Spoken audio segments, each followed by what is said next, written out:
Assalamualaikum warahmatullahi wabarakatuh. Salam sejahtera, salam ilmu keikhlasan kecemerlangan UNIMAP dan salam Malaysia Madani. Salam Perlis, Raja Berdaulat, rakyat berilmu, negeri sejahtera, Perlis maju.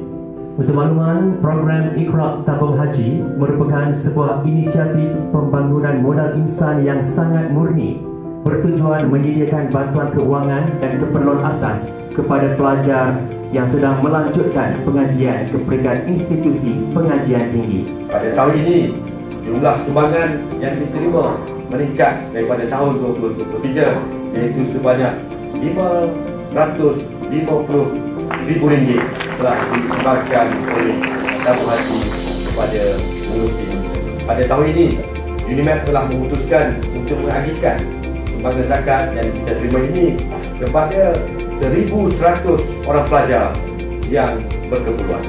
Tabung Haji telah mengambil inisiatif membantu mahasiswa daripada golongan asnaf dan R40 melalui program Iqra' Tabung Haji IPTA dan IPTS. Saya Muhammad Syahir bin Zulkifli. Saya daripada Fakulti Kejuruteraan Elektrik. Hari ini dapat bantuan daripada Tabung Haji dengan UNIMAP lah.